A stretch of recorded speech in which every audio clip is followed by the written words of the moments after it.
Բարեօր սիրելի ունկնդիրներ, են մանկետում այսօր ես աննկարագրելի և շատ սիրելի հյուր ունեմ, Նելի Մինասյան, բարի գալուստ։ Տիկին Մինասյան, մենք իհարկե տարբեր խնդիրների մասին կարող ենք խոսել, առավել ևս բոլոր այն խնդիրների, որ այսօր գուցե դեռ հուզում են հայ հասարակությանը, բայց ես ուզում եմ, որ մենք կենտրոնանանք Թուրքիայի վրա։ Տեսեք, հունիսի խորհրդարանական մեր ընտրություններին սպասում էին նաև Թուրքիայում։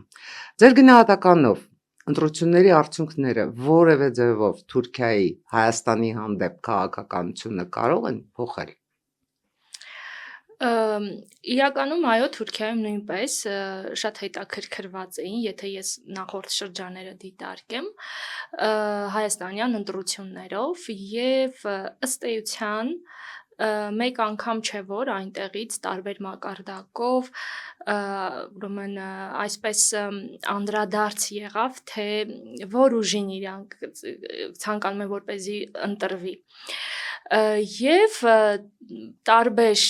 այսպես թե ընդդիմադիր, թե հատկապես իշխանամետ թևը անդրադարձներ կատարում էր, էլ չասեմ, որ ընտրությունների օր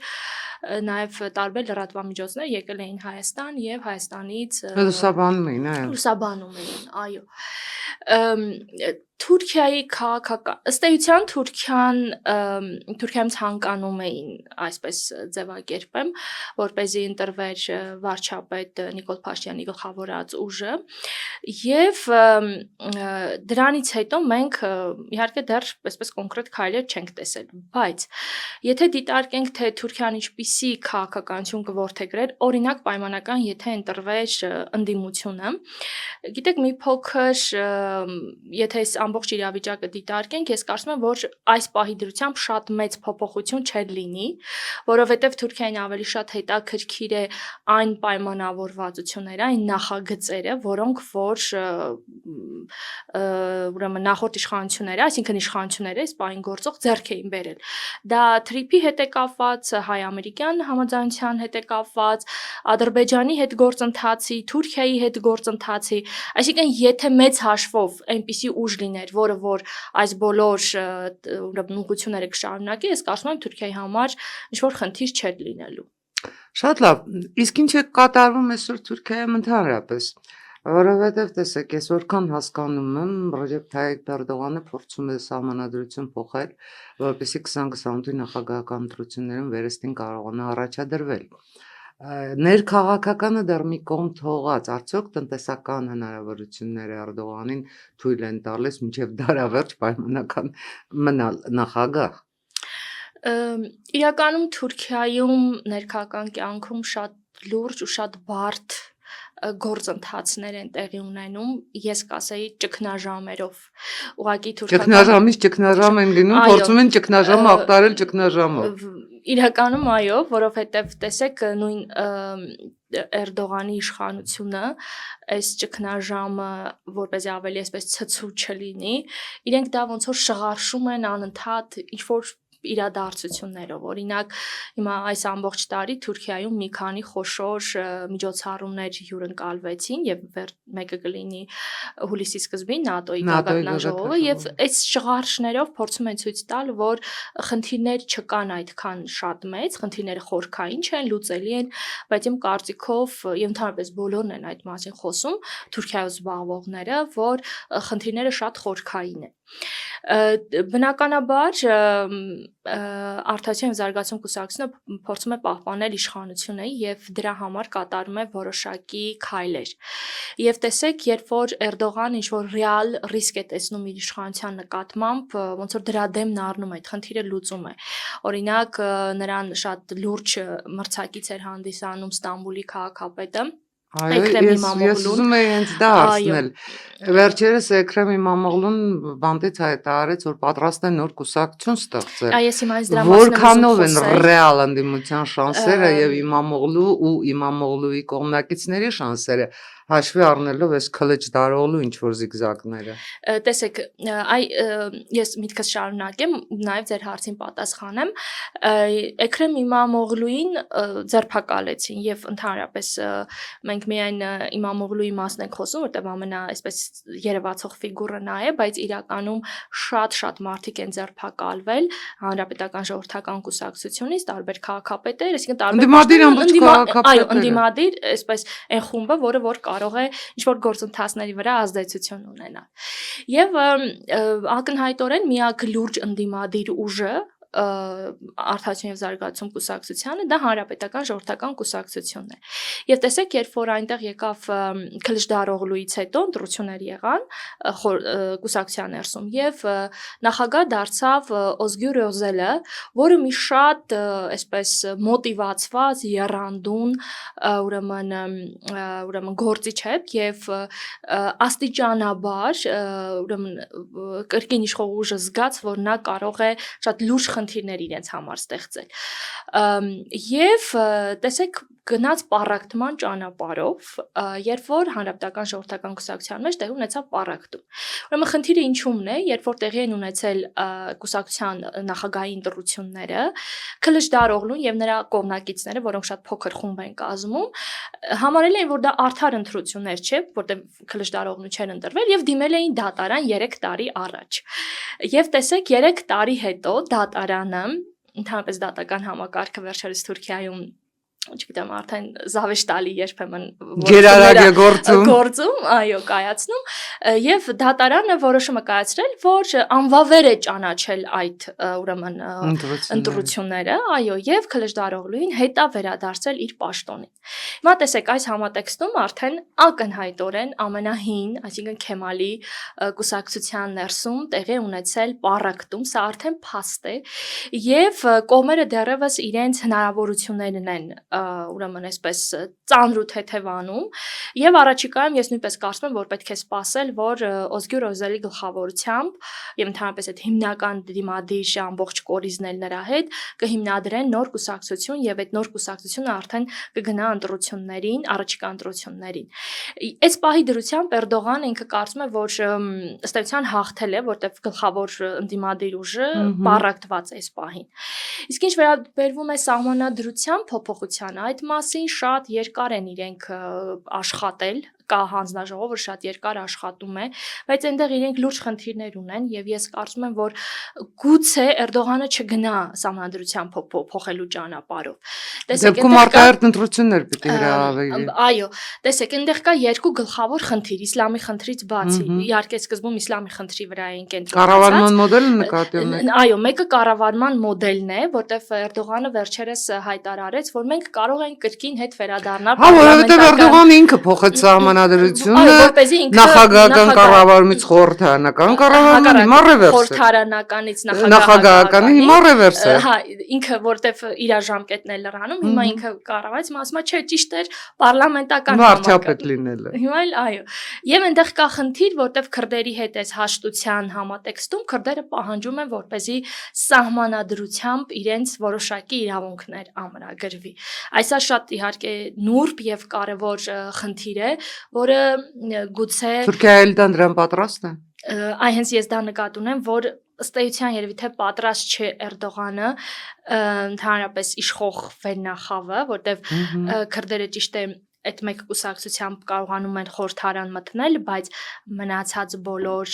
այսպես լուրջ պաշտոններում չկան։ Իսկ այս փոփոխությունները կենթադրեն, որ նման բան կարող է ապագայում տեղի ունենալ։ Դրա համար ես կարծում եմ, որ իշխող էլիտան դրան պատրաստ չի, այո, եւ ավելի շուտ գուցե գնան ուղակի արտահերթ ընտրությունների, մանավանդ որ իշխող ուժից նման ելույթներ կա, որ 28-ին է ընտրությունները։ Կարող է 27-ի վերջին կամ 28-ի սկզբներին գնան արտահերթ ընտրության, այս դեպքում Էրդողանը կրկին իրավունք կունենա մասնակցելու։ Շատ լավ, տեսեք, 20-25 օգոստոսի 8-ից հետո այնուամենայնիվ հայ-թուրքական հարաբերություններում էր փոփոխությունների հնարավորություններ եղան։ Խաղաղության համաձայնագրի Ադրբեջանի հետ նախաստորագրումից հետո ըստ էության պատճառ չէր մնում, որ Անկարան շարունակի իր նախկին կուրսը, բայց ինչ եք կարծում, իրոք իրոք Էրդողանը, Ռաջեփ Թայիփ Էրդողանը Հայաստան-Թուրքիա հարաբերությունները կանոնակարգում է կամ չգիտեմ ձևավորում է Իլհամ Ալիևի կարծիքից ելնելով, թե բավականաչափ հաջողություն չի հասնում Վաշինգտոնի ու Բրյուսելի հետ իր քաղաքական, տնտեսական, խոշոր, այսպես գործարքների առևտրում եւ եթե կամ Վաշինգտոնը կամ Բրյուսելը Էրդողանի պահանջած գինը այնուամենայնիվ տան, թե հարաբերություններ կհաստատվեն, թե սահմանը կբացվի, թե ողջույններ Ալիևին։ Գիտեք, ես միշտ այն տեսակետին եմ եղել, ես դրան հանգել եմ իրականում իմ ուսումնասիրությունների արդյունքում, որ Թուրքիան Ադրբեջանին օգտագործել է գործիք հայ-թուրքական հարաբերությունների համատեքստում։ Պատրվակ է, այո, այսինքն տեսեք, որովհետև Հայաստանի հետ Թուրքիան ունի շատ լուրջ խնդիրներ, պատմական խնդիրներ, որոնք որ այսպես որոշակի սինդրոմներով շարունակում են մնալ այդ հասարակության եւ հատկապես քաղաքական էլիտայի մոտ։ Բացի այդ, ուրեմն հայ-թուրքական հարաբերությունները դրանք աշխարհաքաղաքական գործոն են։ Այսինքն աշխարհակական համատեքստում են առաջին հերթին գտնվում, դրա համար Էրդողանը եւ Էրդողանից առաջ եղածներն էլ միշտ ինչ-որ գին են պահանջել այս հարաբերությունները կարգավորելու տեսանկյունից։ Կարծում եմ հետո եկողներն են նույն քաղաքական։ Տեսեք, դա քաղաքական խնդիր է, որը, այսինքն քաղաքական որոշման հարց է, որտեղ սահմանի փակումը եղել է նույն քաղաքական որոշման արդյունք, պայմանավորելով ադրբեջանական գործոնով, իսկ ինքը իրականում Թուրքիան ինքը ունի իր ռազմավարությունը, ունի իր արտաքին քաղաքական ուղղությունները, երբ որ մենք այստեղ մանրամասն վերլուծում ենք, մենք տեսնում ենք, թե Թուրքիայի ուզածը ամեն փուլում ինչա եղել։ Եվ այդ ամեն փուլում իհարկե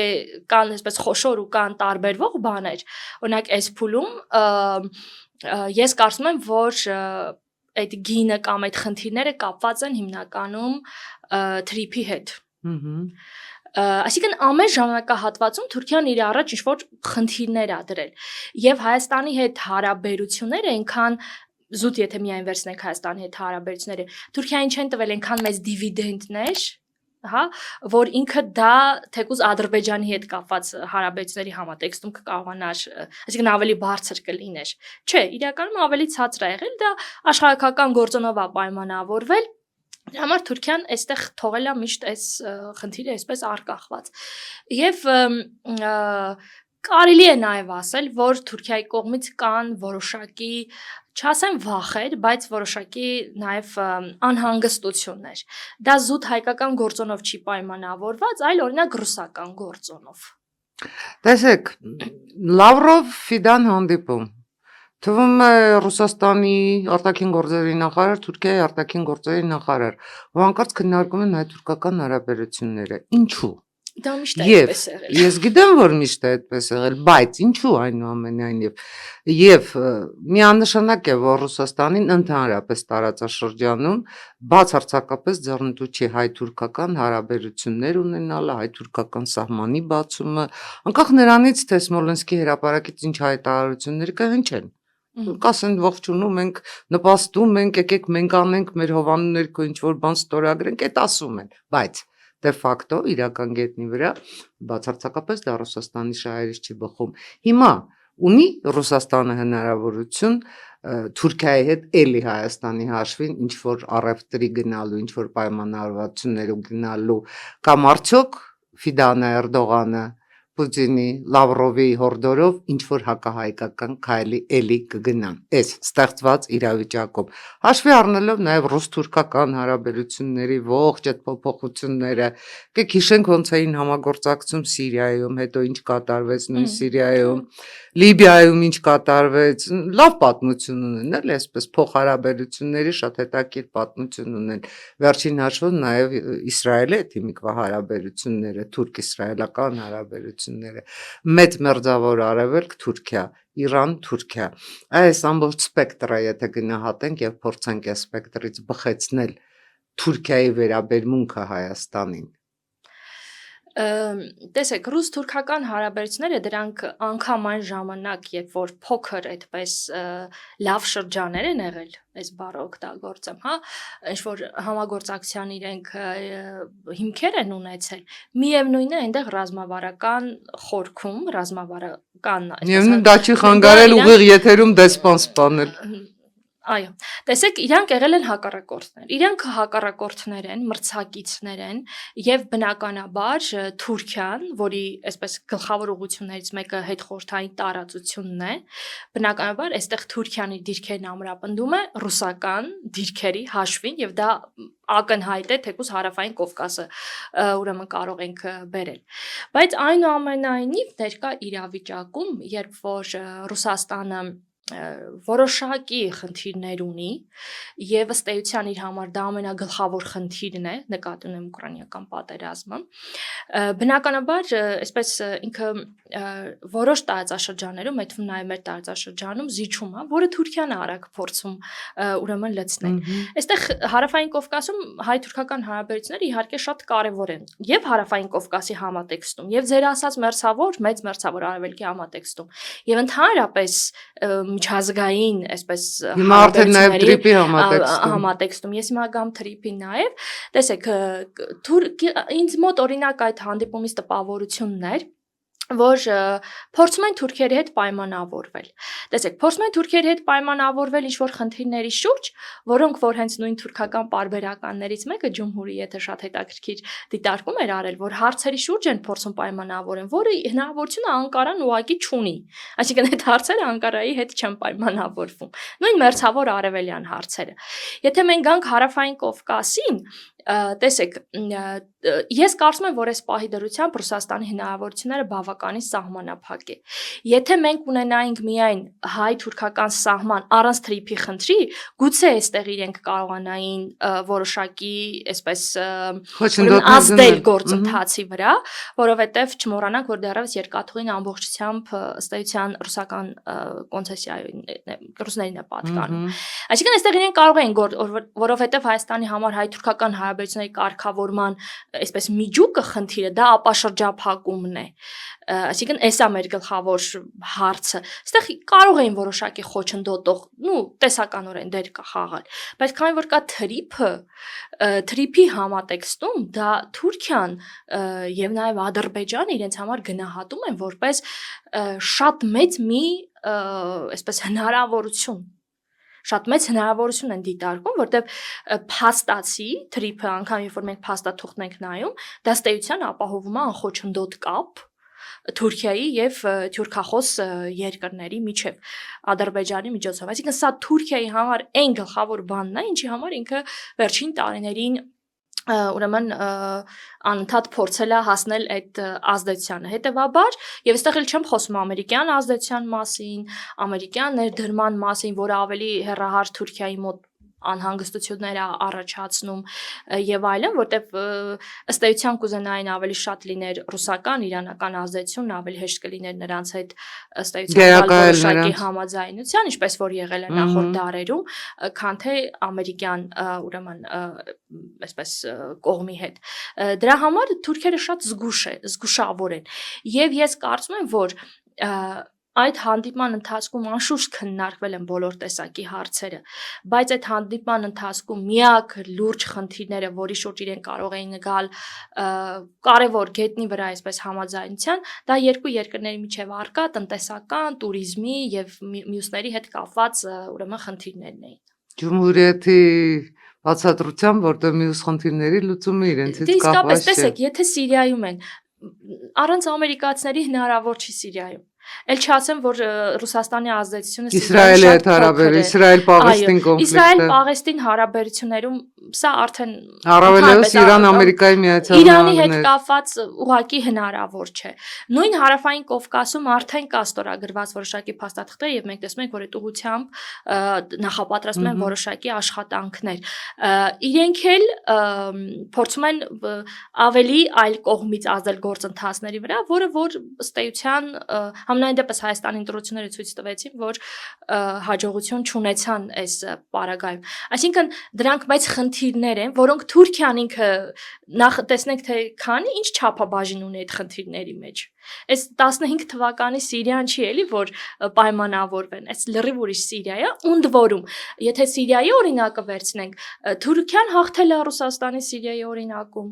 որտեվ հիմա տեսեք Թուրքիան ամբողջությամբ ազդեցություն ունի այնտեղ, անգամ ամերիկյան զորքերը դուրս եկան ռազմաբազաների հարցերը ռազմաբազաներն էլ շատ ճանապարհները այլևս իրենի չեն։ Իհարկե, այն դեպքում, երբ որ թուրքական հրահանգիչները բանակն են վերակառուցում, ոստիկանությունն են վերակառուցում, կրթական համակարգն են վերակառուցում, այսինքն չէ, Սիրիայում հաստատ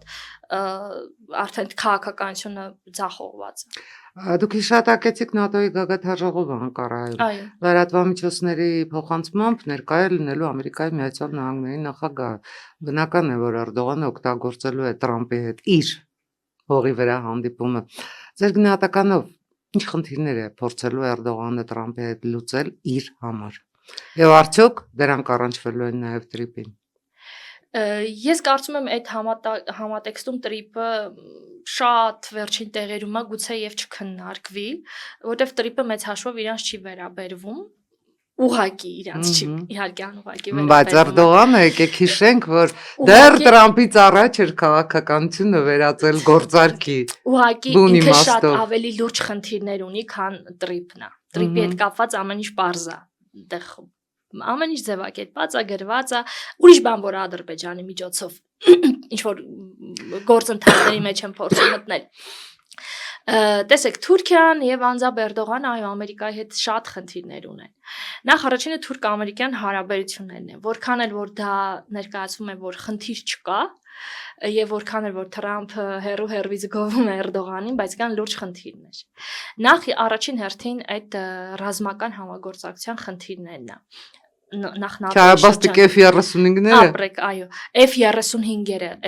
այդ ծրագիրը, F-16-երի համար խոստացած արձիականացման ամբողջ փաթեթները, որոնք դեռ այդպես էլ Թուրքիա չեն հասել։ Այո, թուրքական կանների խնդիրը, ընդհանրապես չիպերի խնդիրը, որոնք որ նաև պետք են դրոնների արտադրության համար, տնտեսական խնդիրները, որտեղ ներդրումներ չեն կարողանում ներգրավել ոչ միայն ուրեմն նահանգներից, նաև եվրոպական երկրներից, շատ իրենք խնդիրներ ունեն, անվտանգային խնդիրներ, որտեղ ինչ է լինելու ՆԱՏՕ-ի հետ, որտեղ ակնհայտ է, որ ՆԱՏՕ-ի ներսում նույնպես կան լուրջ խնդիրներ, իհարկե թուրքերը հայտարարում են, որ ինչ որ կարևոր փաստաթղթեր նախաձեռնություններ են պատրաստում, բայց դե ես ուղղակի կասեմ, որ իրենք այնտեղ որոշող չեն։ Ինչքան էլ որ շատ խոսվում է երկրորդ բանակն ունեն եւ այլն, բայց իրենք որոշող մարմնի, այսինքն որոշող չեն այնտեղ հետագա գործընթացները։ Այսինքն իրենք այս տիպի լուրջ խնդիրներ ունեն։ Հետո գանք Մերձավոր Արևելք, իրենք Մերձավոր Արևելքում խնդիրներ ունեն։ Իրենք խնդիրներ ունեն արդեն Արևելյան Միջերկրածովում Իսրայելի հետ կապված։ Իրենք խնդիրներ ունեն Հունաստանի հետ կապված եւ կարծում եմ այստեղ անպայման բարձրացվող խնդիրներից գուցե անգամ ոչ այսպես մամուլի համար, բայց հաստատ կքննարկվի, որովհետև ռազմականացման գործընթաց է տեղի ունենում այն կղզիների հետ կապված, որոնք որ պետք է ապառազմականացված լինեին։ Կիպրոսի խնդիրը ամենակարևորը։ Այդ ավելի երևի թե ավելի հեշտ կլինի ասել, որ երկրների հետ Թուրքիան չունի խնդիրներ։ Ամենայն դեպս իր շրջապատում Թուրքիանի հարևանների հետ միշտ խնդիրներ ա ունեցել։ Միշտ։ Իսկ ժամանակ ասում էին զրո խնդիրներ։ Դե դա Ահմեդ Դավութօղլուի հայտնի այսպես նախաձեռնություններ, իմ ջարից ասեմ, շատ ճիշտ նախաձեռնություններ, որը որ ուղղակի հետագա թե իրենց քաղաքական էլիտան, որին հաջորդեց պատերազմները շրջակա բոլոր պետությունների հետ։ Գիտեք, այսպես կարող ենք շատ առումներով իհարկե քննադատել Թուրքիայի քաղաքականությունը էքսպանսիոնիստական, զավթողական եւ այլն բնութագրել, բայց իրենք էլ ունեն լուրջ խնդիր եւ փորձում են իրենց այդ խնդիրները անվտանգային, ուղղակի իրենց սահմանից հեռու պահեն։ Իմ տպավորությունը ճիշտ է, որ Թուրքիան իր ներքին խնդիրները միշտ փորձել է լուծել արտաքին ուժերի հաշվին։ Դե տեսեք, ասենք ինչ որ պետության վրա հարձակվելով։ Չէ, հիմա այդ խնդիրը չի ավելի շատ, որտեղ իրանք չեն գնում նվաճման, այլ իրանք իրենց ներսի եղած խնդիրը Անվտանգության գոտի են ուզում ստեղծել։ Այո, տեսեք, ներսի գլխավոր խնդիրը դա քրդական խնդիրն է, որի համար իրենք պետք է սահմանից դուրս գային այդ անվտանգության գոտին ստեղծեին, եւ փաստացի Սիրիան ու Իրաքը այս համատեքստում պետք է դիտարկել։ Մեզ անverջ վախեցնում են վիլայեթացումով։ Ռուսները գնում են, թուրքերը գալիս են, մեզ ուտում են։ Արդեն չի հիշեցնեմ հայ քաղաքական մտքի բոլոր մարգարիտները։ Արդյոք Թուրքիան իսկապես պես իր համար գերնպատակ ունի աշխարհի երեսից ոչնչացնել Հայաստանը, որպեսզի վերջապես իրականություն դառնա միֆական, գերմիֆական Թուրանը։ Ես ուզում եմ ուղղակի հասկանալ հարցի եւ փիլիսոփայական եւ կիրառական նշանակությունը, ինչու է նախ առաջին հերթին մեզ անverջ վախեցնում Թուրքիայով եւ երկրորդ իրոք Թուրքիան հիմա այդքան Հայաստանի Հանրապետության համար այն ներկա աշխարհակաղակական իրավիճակում, թե մեծ մերձավոր արևելքում, թե մեր տարածաշրջանում, թե մեր տարածաշրջանից դուրս զարգացումների համադրումով արդյոք Թուրքիան մեզ համար սպառնալիք է, թե շատ ավելի մեծ սպառնալիք է իրական կետնի վրա իր վարած քաղաքականությունից, եթե բխեցնենք հենց Ռուսաստանը։ Նախ Թուրանից գամ, տեսեք, Թուրանի ծրագիրը միշտ էլ այո 19-րդ դարի վերջից երբ որ սկսվեց պանթյուրքիզմը Թուրքիան դե ավելի շատ Օսմանյան վերջին շրջանում երի թուրքերը դե մտնում էին առաջին համաշխարհային պատերազմ պետք է ինչ-որ գաղափարախոսությամբ մտնեին իսկ իրանց ճշնամին Ռուսաստանն էր հետևաբար այս ամբողջը ներկայացվեց եւ թյուրքախոս ժողովուրդները որոնք բոլորը Ռուսաստանի կազմում էին գտնվում այսինքն ինքը ինչ-որ տրամաբանական բաներ ունի եւ իրենք էլ առաջ քաշեցին այս ժողովուրդներին միավորելու այսպես գաղափարը որը որ այդ ժամանակաշրջանում շատ ավելի զգացմունքային էր Հետո 20-րդ դարում ինստիտուցիոնալացվեց այդ գաղափարախոսությունը եւ այսօր ես կասեմ այդ գաղափարախոսության ամենալուրջ շրջանն է, երբ որ կա ինստիտուցիոնալացված կառույց թյուրքախոս պետությունների կազմակերպությունը ու կա թյուրքական ինտեգրացիայի ուրեմն գաղափար Տեսեք, հենց այս խնդրի հետ կապված, երբ որ դա իրական խնդիր է, այո, առնվազն մտահոգվել այս քաղաքականությամբ Թուրքիայի եւ մտածել ինչ-որ մեխանիզմների մասին, իհարկե պետք է։ Զուտ գիտական այսպես հարթակում, երբ որ ես սա քննարկում եմ այն շահառու կողմերի հետ, որոնք որ բացի մեզանից նաև նրանց նույնպես այդ մտահոգությունները պետք է լուրջ այսպես անհանգստացնեն, օրինակ Ռուսաստանը, Չինաստանը, Իրանը, գիտեք, բոլորը պատասխանում են, որ վտանգավորության այդ աստիճանը դեռևս չի հասել։ Այսինքն Թուրքիայի արածը, որտեղ Թուրքիայի տնտեսական վիճակը նրան չի թողնում, որպեսզի նա այնքան գումար ունենա, որ այս պրոյեկտի վրա գումար դնի, հա, որտեղ առանց գումարի դա ուղղակի հնարավոր չէ։ Այսինքն իրենք դեռ ստեղ հիմնական խնդիրը դնում են կրթական, մշակութային եւ այլն։ Իհարկե սկսել է նաեւ քիչ-քիչ ռազմական ոլորտում համագործակցություններ, բայց համենայն դեպս ես կարծում եմ, որ ոչ միայն Հայաստանը նաև ինչքան հիշում եմ միջինասիական հանրապետությունների հետ ինչ որ թուրքական մեծ բանակ էր ստեղծվում թե ինչ էր ստեղծվում տեսեք դա ուղղակի այդ դա նախագիծ էլ անցավ բայց այստեղ օրինակ այդ երկրները այսօր ունեն իրենց բանակների արձիականացման կարիք ոչ մի պետություն չի գնում դա անի Ռուսաստանի վիճակի չի, Չինաստանը չի ուզում, եվրոպական երկրներին դա ընդհանրապես հետաքրքիր չի, Թուրքիան գնում է պատկերացրեք, որտեղ ինքը ունի Ադրբեջանի օրինակ, հիմա ինչ եղել, մի քանի կցորդներ օրինակ հիմա այս պահին արդեն ուղարկվել են Ուզբեկստան։ Այսինքն, այսպեսի ինչ-որ գործընթացներ կա, բայց ես ուզում եմ ասեմ, որ այդ խնդիրները մենակ մեր գլխին չի։ Հա մենք ինչ ենք մեզ մենակ դրել այդ կենտրոնում չէ որ ավելի լուրջ պետություններ կան եւ այդ խնդիրները այդ խնդրի հետ կապված իրենք դարերով ունեն մշակած քաղաքականություններ եւ այլն եւ այդ մարդիկ պատասխանում են որ վտանգավորության այդ աստիճանը չկա հետեւաբար ես կարծում եմ որ այո պետք է մտահոգվել այո պետք է ուշադիր լինել այդ գործընթացներին բայց դրանով վախենալ ամենևին պետք չի։ Ուղղակի պետքա ձևավորել որոշակի ուրեմն մեխանիզմներ, թե դիվանագիտական, թե ռազմական եւ թե ընդհանրապես մյուս ոլորտների հետ կապված։ Թուրքիան ուզում է մեզ ոչնչացնել։ Այս գիտեք շատ ես կասեի ավելի ռետորական հարց է, որտեղ աշխարհակարգա մենք է պետություն ենք։ Մենք առաջին հերթին այսպես պետք է անցալենք։ Այո, Թուրքիան շարունակում է մնալ մեզ թշնամի հակառակորդ պետություն։ Իրանք էլ մեզ են տենց անցալում։ Ես ուսումնասիրելով Թուրքիայի արտաքին քաղաքականությունը, ընդհանրապես այն ռեսուրսները, որ իրենք դրել են հայկական գործոնը չեզոքացնելու, մեր սփյուռքի դեմն առնելու համար, տեսեք, սա ուրեմն նշանակում է, որ մենք բավականին լուրջ գործոն ենք մեզանից ներկայացնում իրանց հետ կապված։ Եվ հետևաբար ուղղակի պետք է մենք վերաարժեքավորման փուլեր անենք։ Ինչա մենք վախենանք անդադար։ Մենք ունենք այդ գիտակցությունը, մենք ունենք։ Ես կարծում եմ, որ մենք դեռ չունենք այդ գիտակցությունը։ Ահա, հենց դա է ուզում հարցնել, որտեղ տեսեք, մենք այնուամենայնիվ թեկուզ ենթագիտակցական մակարդակում հակառակ նրան, որ հիմա այդ սպառնալիքը չկա։ Գիտեք, այդ վախերը մենք մեր մեջ պետք է հաղթահարենք։ Վախերը մենք դնում ենք քաղաքականության հիմքում։ Արդյոք ճիշտ է։ Արդյոք ճիշտ էր Արդյոք ճիշտ էր նաև անցած տասնամյակների ցեղասպանության ճանաչման խնդիրը դնել, չգիտեմ, հարաբերությունների առանցքում։ Թուրքերը սպանել են նաև հույներին։ Պոնտոսի ցեղասպանությունը ամենայն դեպս, բայց ես միշտ եմ ասել, նույն դաշինքում են ռազմական թուրքերը եւ Հունաստանը հրաշալի հարաբերություններ մնալ ռազմավարական հակառակորդներ։ Հենց դա եմ ես ուզում ասել, արդյոք մեզ մոտ ձևավորվել է այն գիտակցությունը, որ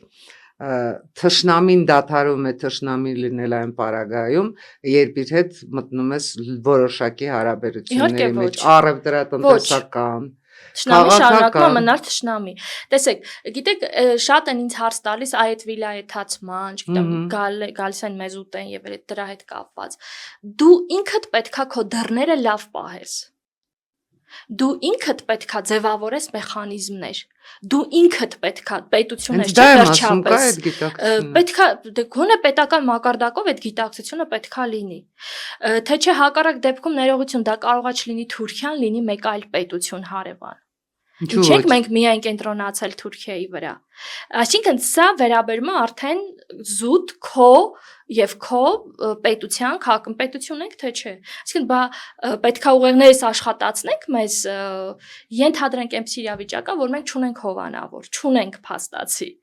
Մենք պետք է այդ բոլոր մեխանիզմները ձևավորենք, թե չպետքա ձևավորենք։ Այսինքն ես կարծում եմ, որ մեր խնդիրն է։ Առաջին հերթին մենք մեր խնդիրները, մեր հարցերը պետքա լուծենք, փոքր չափով լուծենք, բայց պետություն ենք։ Հետո նոր փորձենք միֆերը բերել առաջին պլան։ Այդ մեզ հաստատ լավ տեղ չի տանելու, եթե միֆերով միշտ առաջնորդվենք։ Գետնի վրա ինչ ունենք։ Ինչ կարող ենք անել, ինչ մեխանիզմներ կարող ենք ձևավորել։ Ի վերջո, ես կարծում եմ, որ տարածաշրջանում ամենալավը մենք ենք թուրքերին ճանաչում։ Իրենք էլ մեզ։ Իրանք է մեզ, այո։ Եվ այդ ամբողջ գիտելիքը կարելի է դնել եւ ուրեմն ձևավորել են ընդհանուր մեխանիզմները, որը մեր ժողովրդին ու մեր պետությանը կպահպանի։ Ես կարծում եմ, որ կարող ենք։ Հայ համայնքը Թուրքիայում քաղաքականության վրա, որովհետեւ տնտեսական բացարձակ ազդեցություն չունի։ Բացարձակ ազդեցություն չունի։ Նախ շատ փոքր է հայ համայնքը, եւ հայ համայնքը հիմնականում մշակութային եւ ինքը որպես ընդհանրապես համայնքները Թուրքիայում քաղաքական գործընթացների վրա որևէ տիպի ազդեցություն չունեն։ Ուղղակի Էրդողանի իշխանությունը համայնքների հետ այդպես լավ հարաբերություններ է պահում։ Ազգային փոքրամասնություններին։ Հենց այո, որտեղ ինքը Լոզանի պայմանագրով նման պարտավորություններ ունի եւ դա ներկայացնում է Եվրոպային, որտեղ Եվրոպան ժամանակ առ ժամանակ խոսում է մարդու իրավունքների, խոսքի ազատության եւ այս տիպի խնդիրների մասին, իսկ ինքը սա բերում է օրինական ներկայացնում, բայց ընդհանուր գործընթացների վրա ազատությունների վայր տեսանկյունից չէ։ Ջալոս մի բան էլ նշեմ, որ հայկական համայնքը իրականում շատ պառակտված է եւ ինքը իր ավանդաբար պառակտված։ Այո, եւ ինքը նախ պետքա իր ներսում իր խնդիրները լուծի։ Ցավոք ճիշտ եք։ Փորձենք ամփոփել ու հասկանալ այնուամենայնիվ հայ-թուրքական հարաբերություններում առաջիկայում հնարավոր են ինչ-որ փոփոխություններ դնենք կարճ ժամանակահատված մինչև տարեվերջ։ Այն բոլոր խոստումները, որ ձեռք են բերվել երկու պետությունների միջև սկսված այդ բանակցությունների ընթացքում, կարող են լուծումներ ստանալ։ Այնուամենայնիվ երկաթուղու բացման ինչ-որ հարցեր քննարկվեց, ավիահաղորդակցություն վերականգնվեց, հաջորդ քայլը սահմանի բացումը, ընդհանրապես միայն մարդասիրական այդպես մեկ օրով բացեմ փակեմի տարբերակով է լինելու, երրորդ երկրների ներկայացուցիչների համար է լինելու, ինչպես պայմանավորվածություն կար Ռուբինյանի ու Քլչի միջև, թե այնուամենայնիվ այդ սահմանը բացվելու է եւ այնուամենայնիվ մենք կարողանալու ենք ասել, որ հայ-թուրքական հարաբերությունները ընթացքի մեջ են։ Այո, քննարկումներ կան, հատկապես երկաթուղու հետ կապված, բայց այնտեղ լուրջ խնդիրներ կա, այնպես որ ես չեմ ֆինանսական, տնտեսական թե քաղաքական։ Նախ պատկանելիության։ Որտեվ Հայաստանի կառավարությունը Չարաբաստիկ ռուսական կոնցեսիոն կառավարման ռուսական կոնցեսիայի հարցը դեռ կա, եթե ռուսները իհարկե իրենք նախաձեռնողականություն ցուցաբերեն եւ իրենք օրինակ վերանորոգեն անեն չուզենալով դուրս մնալ գործընթացից, այսինքն այստեղ լուրջ խնդիրներ դեռ կա, միջև բուն այդ գործընթացին հասնելը։ Տնտեսական հիմքերով ես կարծում եմ հնարավորություն կա բացելու սահմանափակ ռեժիմով սահմանը բացելու, հա, բայց չեմ կարծում, որ քաղաքական հարաբերություններ մինչև տարեվերջ կհաստատվեն։ Այսինքն սա նշանակում է, որ հայ-թուրքական հարաբերությունները իրության մեջ դեռ չեն կարգավորվում։ Ես շատ ուրախ նոտայի վրա անցնենք իմ սիրած բլիցին։ Պատմությունը ձեր գնահատականով նման է Six Gate-ին, որ մեռյալների հոգիներն է տեղափոխում, թե հրաբուխ է, որ ցանկացած բայի կարող է ժայթքել։ Ես կարծում եմ, որ պատմությունը մի փոքր այլ կերպ, հա, ներկայացնեմ։ Պատմությունը իր մեջ պարունակում է քաղաքականություն, պատմությունը ինքը գործընթաց է։ Եթե դու այս պատմությունից այս երկուսը սովորում ես, դա կարող է ինչ-որ մի պահի լինել ռաբուխ։ Հեռանալիս հեռացիր, թե կամուրջները չեք սիրում այրել։ Ես մաքսիմում աշխատում եմ կամուրջները չայրել։ Ծով լեռներ թե գետ, որտեղ եք ձեզ ամբողջական զգում։ Ծով։ Ծով։ Ինչից եք ամենից շատ վախենում։ Ոյ։ Այդպիսի ինչ-որ բան չկա, որ ասեմ ամենաշատ վախենում եմ։ Մեր այս կարճ կյանքում այնքան բաներ տեսանք, որ արդեն Եվ թե այս պահին ոչ մի բանից չեմ վախենում այլևս։ Ինչ կհարցնեք, եթե հանդիպեիք Մուհամեդին։ Մարգարեի նկատում եք։ Ինչ կհարցնեի։ Ինչու ստեղծեց իսլամը։ Կա ձեր գրասեղանին մի գիրք, որ պարբերաբար վերադառնում եք, կարդում եք նորից։ Իհարկե, գրքեր ես կասեի։ Իմ սեղանինը որպես այդպիսի առաջին գիրքը Աստվածաշունչն է, որտեվ ես երբ որ պետքա որոշում կայացնեմ, պետքա ինչ-որ խնդրի հետ կապված միտքս լուսավորվի, ես միշտ բացում եմ, կարդում եմ Աստվածաշունչ պատահական էջից ու միշտ ստանում եմ իմ հարցերի պատասխանը։ Իմ սեղանի գրքերից է նաև Նարեկը, միշտ Նարեկը ինձ հետ է, իմ ամենաշատ այսպես բացվող գրքերից մեկն է։ Շատ եմ սիրում նաև Մաքիավելիի Տիրակալը։ Զարմանալի զուգադիպություններ իմ սեղանի գրքերն եք կարդում։ Ձեր հարցը ինձ։ Ինչը կփոխեիք Հայաստանում։ Հայաստանը։ Շնորհակալ եմ։ Շնորհակալ եմ։ Սիրելի ունկնդիրներ, ես կարծում եմ, որ մեր այսօրվա խոսակցությունը շատ կարևոր էր։ Եվ շատ կարևոր էր նաև այն առումով, որպեսզի հասկանանք, ովքեր են մեր հարևանները եւ արդյոք մենք ինչպիսի ու ինչ հարևան ենք իրենց համար, որովհետեւ մենք միշտ սիրում ենք աշխարհին նայել մեր լուսամուտից, բայց աշխարհը շատ բազմազան է եւ պետք է հասկանալ, իսկ մեր տեղը, դերը աշխարհում ոնց են գնահատում, ոնց են մեզ տեսնում, ոնց են մեզ ճանաչում, ի վերջո ով ենք մենք, որտեղից ենք եկել եւ ուր ենք գնում։ Բարին ընդ ձեզ, շնորհակալ եմ։